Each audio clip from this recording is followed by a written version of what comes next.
Bismillahirrahmanirrahim. Assalamualaikum warahmatullahi wabarakatuh. Alhamdulillahi rabbil alamin. Wabihi nasta'inu ala umuri dunya waddin. Sallallahu ala nabiyyina wa sayyidina Muhammadin wa ala alihi wa sahbihi ajma'in. Amma ba'd.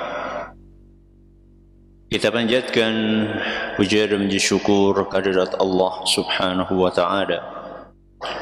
Pada kesempatan malam yang berbahagia kali ini, tanggal 17 Rabiul Awal 1444 Hijriah, atau yang bertepatan dengan tanggal 12 Oktober 2022, kita masih kembali diberi kekuatan, kesehatan, hidayah serta taufik dari Allah Jalla wa'ala, sehingga kita bisa kembali menghadiri pengajian rutin tafsir Al-Quran di Masjid Agung Darussalam Purbalingga. Kita berharap semoga Allah Azza wa Jalla berkenan untuk melimpahkan kepada kita semuanya ilmu yang bermanfaat, sehingga bisa kita amalkan sebagai bekal untuk menghadap kepada Allah Jalla wa'ala. Allahumma amin. Salawat dan salam semoga senantiasa tercurahkan kepada junjungan kita Nabi Agung Muhammad sallallahu alaihi wasallam, pada keluarganya, sahabatnya, dan umatnya yang setia mengikuti tuntunannya hingga akhir nanti. Seperti biasanya, sebelum kita mengawali pengajian malam hari ini, kita akan membaca surat yang mulia, surat Al-Insyiqaq. Semoga Allah Subhanahu wa taala memberkahi majelis kita. A'udzu billahi minasy syaithanir rajim.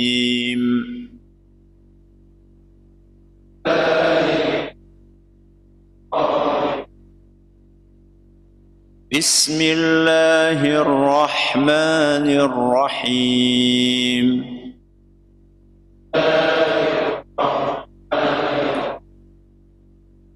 إذا السماء انشقت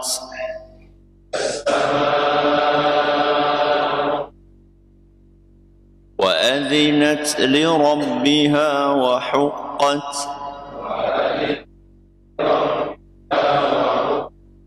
وإذا الأرض مدت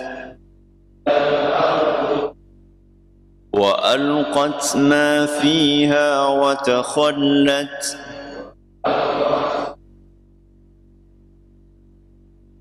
وأذنت لربها وحقت يا أيها الإنسان إنك كادح إلى ربك كدحا فملاقيه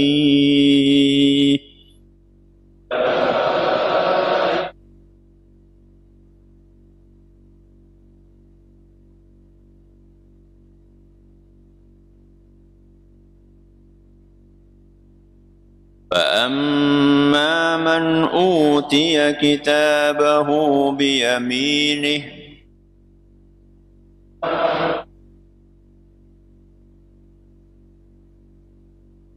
فسوف يحاسب حسابا يسيرا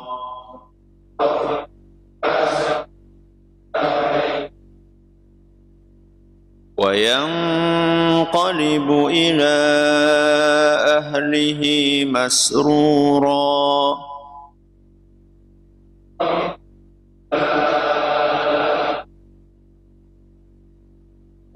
وأما من أوتي كتابه وراء ظهره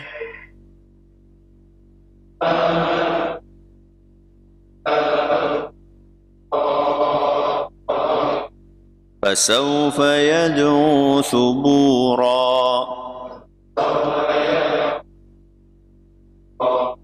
ويصلى سعيرا إنه كان في أهله مسرورا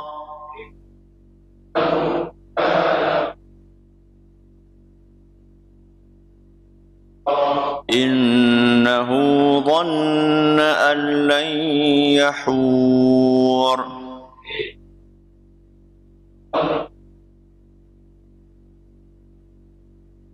بلى إن ربه كان به بصيرا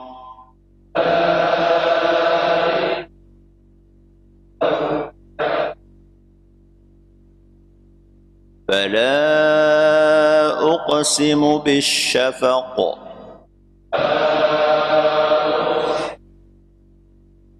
والليل وما وسق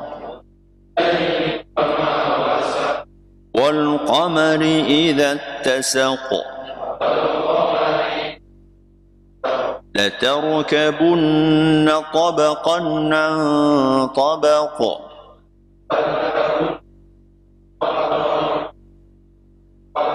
فما لهم لا يؤمنون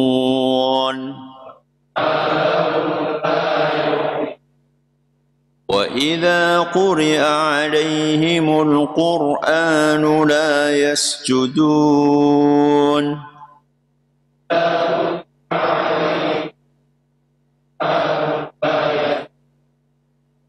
بل الذين كفروا يكذبون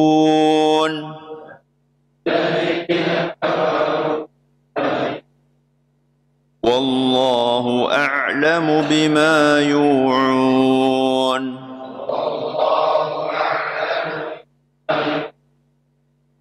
فبشرهم بعذاب أليم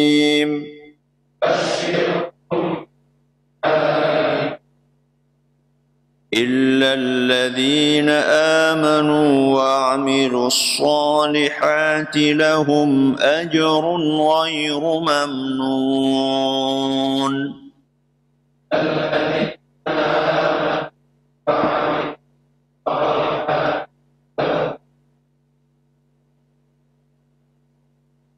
Para hadirin dan hadirat sekalian, serta para pendengar dan pemirsa rahimani wa rahimakumullah. Ayat yang terakhir kita bahas, ayat berapa? Ayat 12. Hari ini kita akan membahas ayat yang ke-13. Salah satu ayat yang sangat penting untuk kita pahami. Di ayat-ayat sebelumnya, Allah bercerita tentang nasib orang-orang yang tidak beriman di hari kiamat kelak, di mana mereka akan memperoleh buku catatan amalannya dari balik punggungnya dengan tangan kirinya. Kemudian mereka akan menyesal semenyesal-menyesalnya. Dan terakhir mereka akan yasla sa'ira. Apa itu? Akan dibakar di api neraka nyala-nyala. Yang jadi pertanyaan adalah, kenapa mereka diperlakukan demikian hari kiamat kelak? Mungkinkah Allah memperlakukan mereka seperti itu tanpa sebab? Mungkin atau tidak? Tidak mungkin. Tidak mungkin Allah itu ujuk-ujuk. Kenapa ujuk-ujuk? Tiba-tiba menyiksa mereka seperti itu tidak mungkin. Pasti ada apanya? Sebabnya. Apa sebabnya? Itulah yang akan dibahas malam hari ini. Di ayat ke-13. dan juga di ayat ke-14 pada pertemuan berikutnya insya Allah. Apa kata Allah subhanahu wa ta'ala? Innahu kana fi ahlihi masrura. Sebelum kita bahas apa makna innahu kana fi ahlihi masrura, kenapa kita perlu mengetahui sebab yang mengakibatkan orang-orang kafir itu masuk neraka? Kenapa kita perlu mengetahui? Kenapa? Supaya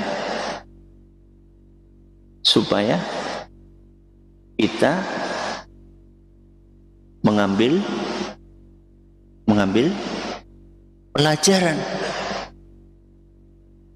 Oh, nek kaya kie jadi kaya kae. Oh, kalau kayak gini bakalan seperti itu akibatnya. Jadi penting mengetahui kenapa kok bisa orang-orang tersebut mendapatkan siksaan dan perilaku sedemikian rupa di akhirat kelak. Apa sih yang mereka lakukan di dunia? Mengetahui itu penting agar kita tidak terjerumus kepada hal-hal demikian. Penting nomor penting. Baik.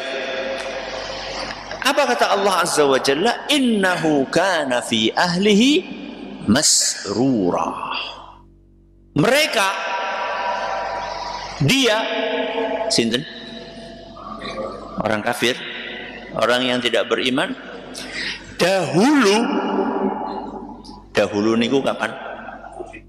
Ketika di dunia, fi ahlihi masrura. Mereka bergembira bersama keluarganya. Kenapa? Bergembira bersama keluarganya. Ahlihi niku keluarganya. Masrura niku bergembira. Oh, berarti bergembira dengan keluarga itu enggak boleh. Ngaten? Begitu? Tidak begitu. Nah, terus maksudnya apa? Kalau enggak boleh bergembira dengan keluarga, berarti kita harus bersedih terus gitu.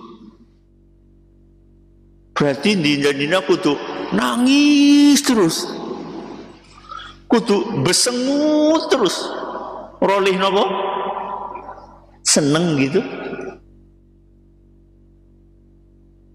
Inilah pentingnya mengkaji Al-Quran disertai dengan penafsiran. Penafsiran ini sinten? Orang-orang yang ahli di bidang itu. Sinten orang yang ahli di bidang tafsir? Ya Rasulullah Sallallahu Alaihi Wasallam.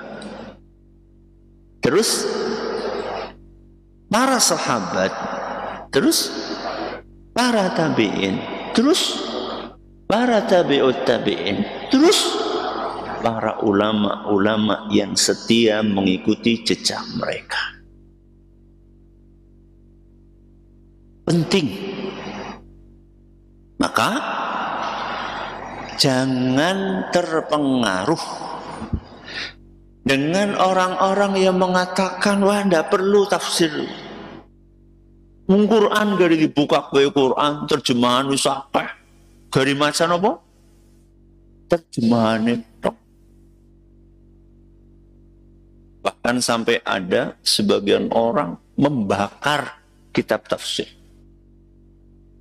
apa? Membakar kitab-kitab tafsir. Ora perlu kitab tafsir. Coba kita tanya sama dia, iki maksudnya apa? Yang menyebabkan orang kafir masuk neraka karena dulu ketika di dunia bergembira dengan keluarganya. Maksudnya apa? Maka belajar Al-Quran, belajar hadis Nabi SAW, belajar ilmu agama harus dengan bimbingan guru. Belajar ilmu agama harus dengan bimbingan ulama. Tidak bisa belajar agama otodidak. Apa otodidak? Belajar sendiri. Wah, gampang Ustaz, tinggal beli buku-buku kok. Ustaz, sekali-kali main ke rumah saya Ustaz. Iya, kon ngapa? Oke, Ustaz, ki bukuku kabeh selemari ki. Ki kang dhuwur nganti ngisuk ki bukuku. Insya Allah banyak banget Pak. Jenengan tahu Pak, bukunya ulama sebinten? Bukunya jenengan niki kalau dibandingkan dengan bukunya para ulama, seuprit. Senopo? Seuprit. Seuprit sih apa bahasa Indonesia ini? Secuil.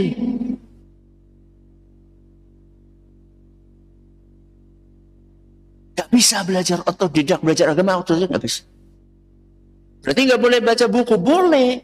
Tapi itu sekedar untuk menambah wawasan, tapi primernya harus di bawah bimbingan orang yang ahli di bidang. Dalilnya apa Ustaz? Hadis Nabi SAW. Dalilnya hadis Rasul SAW. Dalam sebuah hadis yang diriwayatkan oleh Imam Abu Dawud, dan hadis ini dinilai sahih oleh Imam Ibn Hibban, Imam Al-Hakim, dan juga Syekh Al-Albani. Kata Rasul sallallahu alaihi wasallam, tasma'un. Wahai para sahabatku, kalian berguru kepadaku. Kepada sinten? Rasulullah SAW. Wahai para sahabatku, kalian berguru, belajarlah kepadaku. Jadi Rasulullah SAW itu enggak nyuruh, wis, anu wong Arab Al-Quran. Kita orang apa? Arab pating genah. Para sahabat baca Al-Quran paham enggak? Paham lah wong orang Arab Al-Quran pakai bahasa Arab. Kalau kalian jenengan maca terjemahan kadang orang mudeng. Tapi ternyata para sahabat disuruh berguru kepada Nabi SAW. Karena agama, ilmu agama, itu harus dipelajari dengan guru. Baik. Rasulullah SAW wafat. Rasulullah SAW wafat. Setelah beliau wafat bagaimana? Wa yusma'u minkum. Orang-orang yang hidup setelah kalian berguru kepada kalian. Sinten? Para tabi'in. Para sahabat belajar kepada Nabi SAW. Para tabi'in belajar kepada sinten? Para sahabat. Wa yusma'u mimman sami'a minkum. Adapun generasi berikutnya, mereka berguru kepada murid-murid kalian. Sinten? Tabi'ut tabi'in berguru kepada tabi'in. Setelah itu urut ke bawah sampai sekarang. Begitulah cara belajar ilmu agama. Tidak bisa napa wau otodidak. Baik. Kita kembali ke ayat barusan.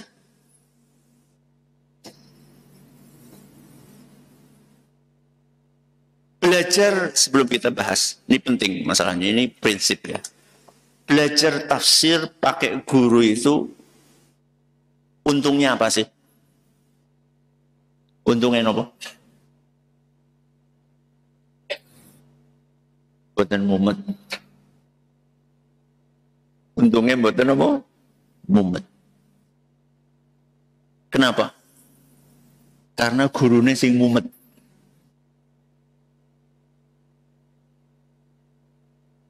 Saya kasih tahu ya. Enggak sering saya menceritakan ini. Jadi ketika akan ngisi pengajian seperti ini, itu kita ini kadang-kadang harus membaca satu ayat ya. Itu belasan kitab tafsir. Kadang puluhan. Kadang sampai 100 kitab tafsir. Untuk menyampaikan materi 40 menit. Jadi si mumet siapa? Guru nih. Jadi jenengan gue terima matengnya. Jadi kayak chef ya. Itu jenengan tinggal apa? Makan, nggak perlu mikirin bahannya apa, nggak perlu mikirin bumbunya apa, nggak perlu mikirin carane pripun, wis gari apa? Enak toh? Enak. Ya. Baik. Jadi apa sih sebenarnya arti dari ayat tadi? Para ulama banyak. Imam Tabari, Imam Samarqandi, Imam Al-Wahidi, Al-Baghawi, Ibnu Jauzi, Al-Khazin, Sam'ani, banyak. Para ulama kita menjelaskan bahwa yang dimaksud dengan bergembira yang terlarang adalah riang gembira karena menuruti nafsu. Apa?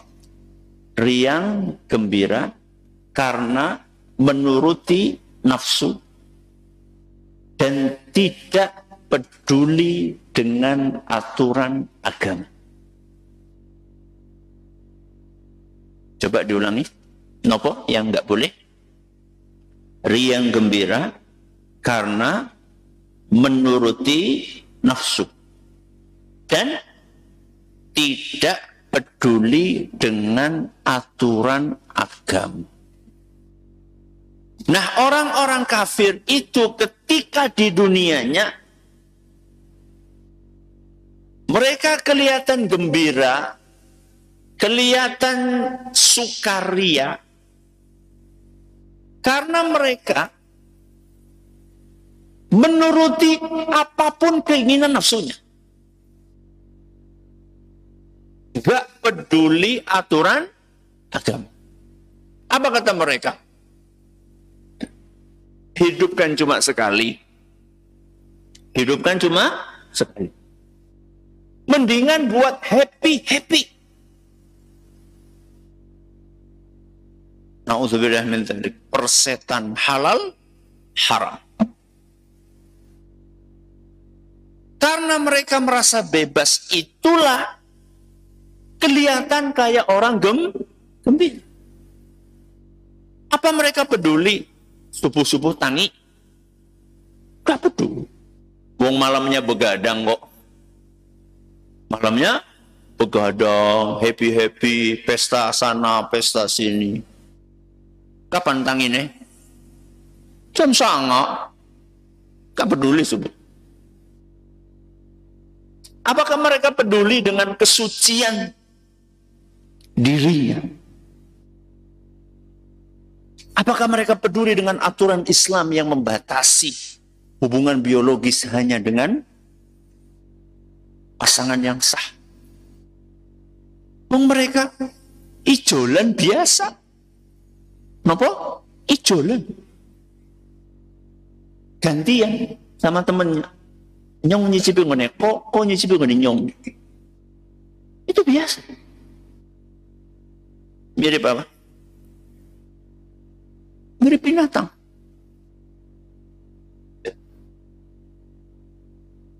Jago, asal ketemu, babon, ora peduli pasangan sah, udah pasangan sah. Jenenge bae, jago. Apalagi nuwun sewu, babi, lebih parah lagi. Ya. Mereka nggak peduli dengan aturan agama ketika berbisnis. Yang penting menghasilkan nopo? Duit yang banyak. Embak, kerja, kejar. Gak peduli halal, haram. Mereka nggak pernah mikirin tetangga kanan kirinya kelaparan. Yang penting perutnya kenyang. Mereka nggak peduli tetangganya setiap malam terganggu dengan hingar-bingar musik yang dia setel sekeras-kerasnya. Nggak peduli. Sing penting nyok, happy, senang. Kalau sudah pengen dapat jabatan atau kedudukan atau kekuasaan, nggak peduli aturan agama, apalagi aturan negara. Walaupun harus mengorbankan ratusan nyawa, nggak peduli.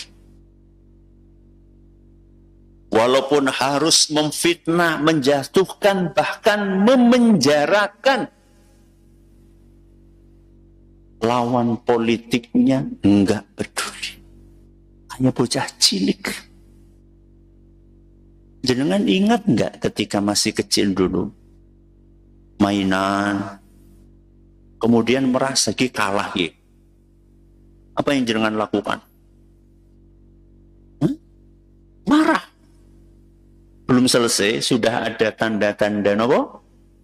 Kalah. Jenengan marah, jenengan salahkan semuanya. Oh, kosi, bubar, terus dia jadi pemenang. Bukan bocah cilik. Takut kalah sebelum berkompetisi. Anak kecil. Tak peduli mereka. Gak peduli dengan adanya hari pembalasan. Makanya mereka melakukan apapun. Gak peduli apakah itu baik atau buruk, menyakitkan atau tidak menyakitkan. Bahkan mereka menertawakan orang-orang yang percaya dengan adanya hari kiamat. Mereka mengolok-olok orang-orang yang meyakini adanya hari kiamat. Katanya ini adalah penganut ideologi yang tertutup.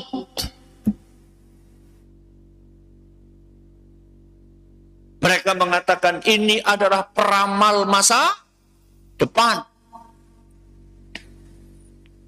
Mereka mengatakan bahwa kok percaya adanya kehidupan setelah kematian.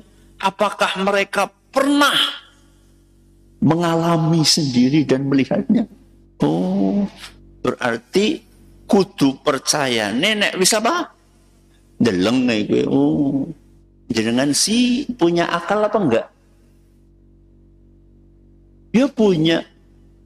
Kapan deleng akal? Jenengan paham enggak pertanyaan? Ada orang nggak percaya sesuatu kalau belum apa? Melihat. Makanya nggak percaya akhirat karena belum pernah ngelihat. Oke, jenengan punya akal? Bukan jenengan. Dia punya. Pernah ngelihat? Belum. Berarti jenengan nggak punya akal. Karena nggak pernah ngelihat. Oh, bisa. Caranya gimana? Kita CT scan. di apa jenis? Apa jenis? Ronsen, ben gampang, ronsen. Di scan mandan angel. Di ronsen, gue mbok. Mas, kok mas? Bu, itu bukan akal, Bu. Itu otak. Apa? Otak. Loh, apa bukan? Bukan. Itu otak. Sapi bindue. Sapi punya? Punya. Apakah setiap yang berotak itu berakal? Tidak. Nun sewu nggak? Orang yang di ruang sakura, ngerti ruang sakura? Ya, di rumah sakit jiwa, ruang rumah sakit jiwa, bangsa rumah sakit jiwa. Itu kalau dibelah kepalanya, ada otaknya? Ada, tapi tidak berakal. Itu bukan akal, itu otak. Baik. Sekarang kita bahas. Kalau orang kafir itu masuk neraka gara-gara mereka bergembira dengan keluarganya di dunia. Apakah artinya orang yang beriman itu nggak boleh bergembira dengan keluarganya? Boleh atau tidak? Sangat boleh. Ada yang bertanya, kok bisa bergembira? Wong atis-atis, udan-udan, jam 4 kudu apa? Tangi, wudu. Kok bisa kayak gitu gembira? Jangan gembira nggak kalau jam 4 bangun? Temenan lah gembira loh. Kok bisa gembira? Lo lagi enak-enak tidur siang. Tahu-tahu jam 3 kurang seperempat harus bangun. Panas-panas berangkat kemana? Masjid. Kok bisa gembira? Wong kita kerja keras, banting tulang, peras keringat. Begitu dapat duit banyak, harus dipotong berapa? 2,5% diberikan kepada orang-orang yang membutuhkan. Kok gembira? Mau bisnis aturannya banyak. Barangnya diteliti yang mau dijual halal apa enggak. Setelah itu kemudian skema bisnisnya dipelajari. Ada enggak yang melanggar aturan agama. Terus diteliti lagi modalnya ini pakai riba apa enggak. Kalau seandainya dari sekian poin itu ada yang melanggar aturan agama, ditinggalkan bisnisnya. Semenggiur apapun profit keuntungannya. Kok bisa gembira seperti itu? Bisa. Bisa. Jenengan gembira apa sih? Jenengan udan-udanan mangkat ngene. Kowe gembira apa ora jane?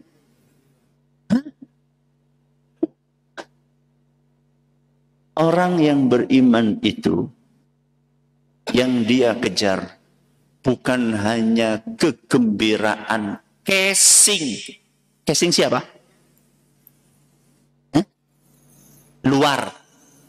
Guyu, gue casing jenengannya. Ya, hore, gue jenengannya kayak casing. Tapi yang mereka kejar utamanya adalah kebahagiaan. Dan untuk mendapatkan kebahagiaan hati ini jalannya cuma mengikuti aturan agama. Tidak ada jalan yang lain.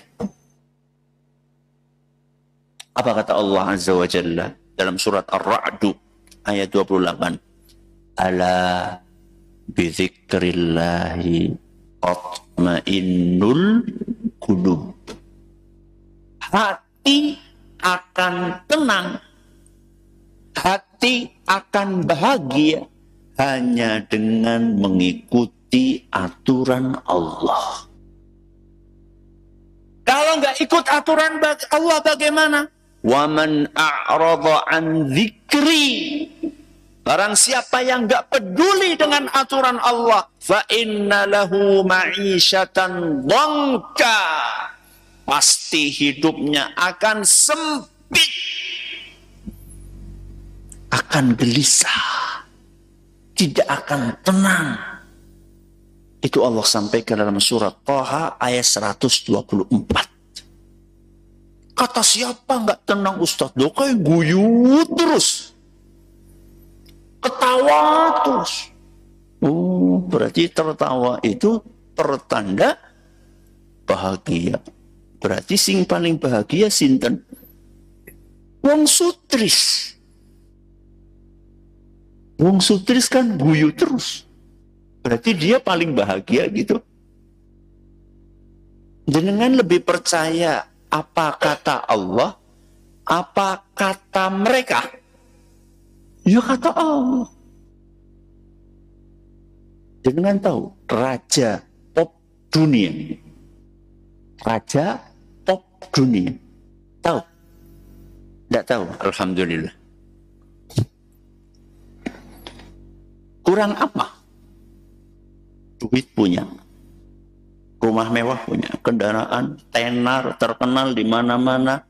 Pergi kemanapun dielu-elukan oleh para penggemarnya. Gimana akhir hidupnya? Gimana akhir hidupnya? Mati over obat bius. Karena nggak bisa tidur.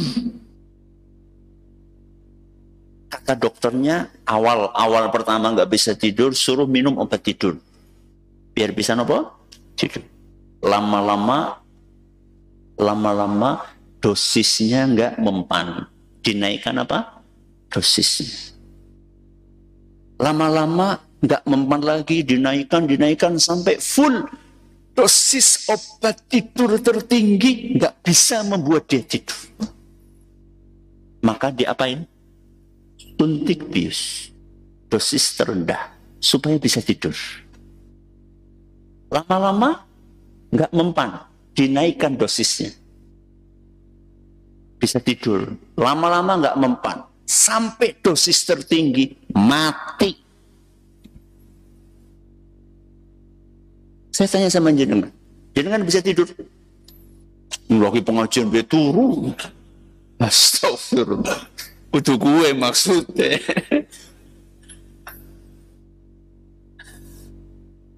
Nikmat, itu nikmat. Ya.